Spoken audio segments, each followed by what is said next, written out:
देश के तमाम राज्यों में धर्मांतरण और लव जिहाद को लेकर सख्त कानून बनाए गए हैं। सरकार लाख कोशिशें कर चुकी, लेकिन धर्मांतरण और लव जिहाद के जिन्न को रोक नहीं पा रही।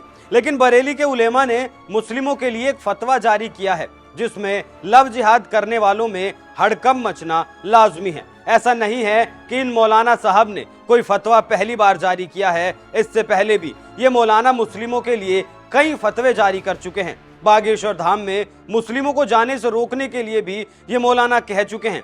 बागेश्वर धाम वाले फतवे के बारे में भी आपको बताऊंगा, लेकिन पहले बात ताजा फतवे की। नमस्कार, एनएमएफ न्यूज देख रहे हैं आप। मैं हूं आपके साथ अभिषेक पुंडीर। उत्तर प्रदेश के बरेली जिले में लव जिहाद के खिलाफ बरेलवी उलमा ने फतवा जारी किया है। इस दौरान मौलाना शहाबुद्दीन बरेलवी ने प्रेस कॉन्फ्रेंस कर फतवा जारी करते हुए कहा कि शरई रोशनी में पहचान छिपाकर की जा रही शादियों को नाजायज व हराम माना गया है। पिछले कई सालों से लव जिहाद के मामले लगातार बढ़ते जा रहे हैं, जिसमें मुस्लिम लड़के अपनी धार्मिक पहचान छिपाकर गैर मुस्लिम लड़कियों को अपने प्रेम जाल में फंसाते हैं और फिर उनसे शादी करने के लिए धर्मांतरण का दबाव बनाते हैं। दरअसल मौलाना शहाबुद्दीन रजवी ने प्रेस कॉन्फ्रेंस कर जानकारी देते हुए बताया कि पिछले कई दिनों से मुस्लिम कौम के कुछ लड़के गैर मुस्लिम लड़कियों से प्रेम प्रसंग कर फिर शादी करने के लालच में गैर इस्लामी रस्मों को अंजाम दे रहे हैं, जैसे कि हाथ में कलावा बांधना, टीका लगाना, जहां पर वो सोशल मीडिया पर अपनी इस्लामिक पहचान छुपाकर गैर मुस्लिमों के नाम रखकर लड़कियों से बातचीत करते हैं। मौलाना शहाबुद्दीन रजवी से जब पूछा गया कि कुरान और हदीस की रोशनी में ये क्या बताएं कि मुस्लिम नौजवानों का ये सब करना जायज है या नाजायज, इस पर जवाब देते हुए उन्होंने कहा, इस्लाम के मानने वालों को ये ख्याल रखना चाहिए कि इस्लाम ने उन्हें जीने का एक तरीका दिया है जो काफी बेहतर है। उनके धर्म ने अपने मानने वालों को मुसलमानों के लिए कुछ निशानियां और पहचान भी दी हुई हैं, लेकिन माथे पर टीका लगाने, हाथ में कड़ा पहनने और लाल धागा बांधने, औरतों को सर के बालों में सिंदूर लगाना, जुन्नार बांधना की इजाजत नहीं है। ये सब मुसलमानों के लिए नहीं है, चूंकि ये सभी निशानियां दूसरे धर्मों की हैं, इसलिए कोई भी मुसलमान ये चीजें इस्तेमाल नहीं कर सकता। उन्हें इनका इस्तेमाल करने से बचना चाहिए। अगर ऐसी हरकत कोई करता है तो वो अपने इस्लाम धर्म और अपने मुसलमान होने की पहचान को छिपा रहा है, जो कि पूरी तरह से नाजायज और हराम है। मौलाना शहाबुद्दीन रजवी ने आगे कहा, जो मुस्लिम लड़के अपनी इस्लामिक पहचान छुपाने की नीयत से और दूसरे धर्म की लड़कियों के साथ शादी करने की नीयत से ये सब करते हैं, वो इस्लाम से निकल जाने के करीब हो जाते हैं। उलेमा ने इस मसले पर विस्तार से रोशनी डालते हुए बताया, अल्लाह ताला ने कुरान शरीफ में कहा है कि ऐ मोमिनो, गैर मुस्लिम औरतों से उस वक्त तक निकाह ना करो जब तक वो ईमान वाली ना हो जाए। इसलिए जो मुस्लिम लड़के हाथों में कड़ाया धागों का कलावा पहनते हैं, सोशल मीडिया पर अपना इस्लामिक नाम छुपाते हैं या गैर मुस्लिम जैसा नाम रखते हैं, वो तौबा के हकदार हैं।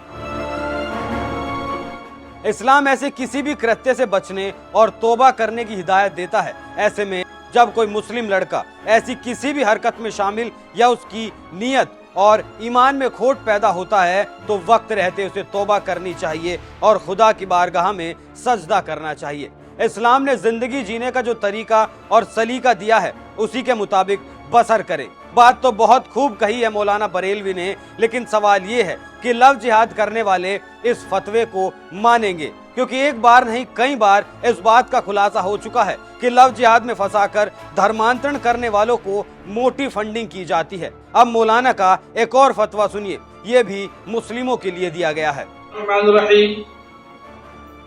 हमारे यहाँ से हमेशा मुसलमानों के ताल्लुक से मजहबी और शरई रहनुमाई की जाती है, फतवे जारी किए जाते हैं।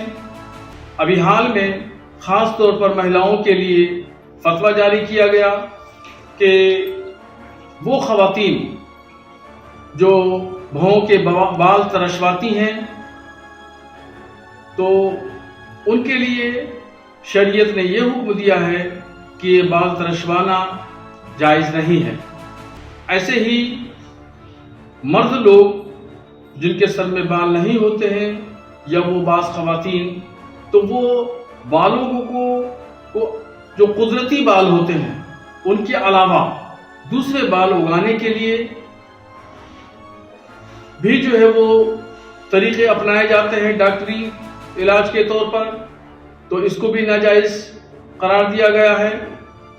और ऐसे ही एसएमएस के जरिए जो लोग अपनी बीवियों को तलाक देते हैं तो सिर्फ एसएमएस भेज देना या उसको बार बार एसएमएस को भेजना, इसके बाद में फिर उस एसएमएस की तस्दीक करना कि जो शौहर जो भेज रहा है वो इस बात की तस्दीक करे कि ये एसएमएस मैंने ही भेजा है, तब फिर वो तलाक मानी जाएगी।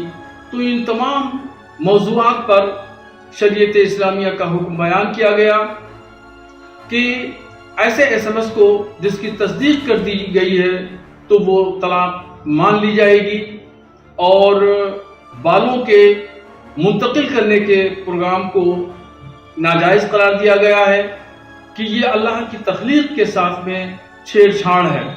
और ऐसे ही महिलाओं के लिए हुक्म दिया गया है जो भवें बनवाती हैं, बाल तरशवाती हैं, कि ये अल्लाह की तख्लीक में मुदाखलत है और अल्लाह की तख्लीक के साथ मुदाखलत करना ये सरासर नाजायज़ है। तो यही फतवा दिया गया कि ऐसी चीज़ों से महिलाएं और मर्द बचें, तलाक देने वाले मैसेज से बचें और बाल के मुंतकिल करने वाले प्रोग्राम से बचें और ख़वातीन भवें बनवाने से बचें, ताकि शरीयत के उसूलों का उल्लंघन न हो। शरीयत के उसूलों का उल्लंघन करना गुनाह है। तो हुक्म दिया गया कि ख़वातीन नाजायज़ काम का इस्तेमाल न करें, गुनहगार न हो, वरना खुदा की बारगाह में उनको जवाब देना होगा और फिर अपनी नई नस्ल के लिए वो कौन सा अच्छा काम छोड़ करके जाएंगी। मौलाना लगातार फतवे तो जारी कर रहे हैं, लेकिन उन फतवों का असर कितना होता है वो देखने वाली बात होगी, क्योंकि लव जिहाद का घुन धीरे धीरे समाज को खोखला कर रहा है। इस घुन को खत्म करने की जरूरत है। सरकार ने जो कानून बनाए हैं उन्हें सख्ती से मनवाने की जरूरत है, तभी इस दंश से निजात पाया जा सकता है। आप इस खबर पर क्या राय रखते हैं, हमें कमेंट करके जरूर बताएं। नमस्कार।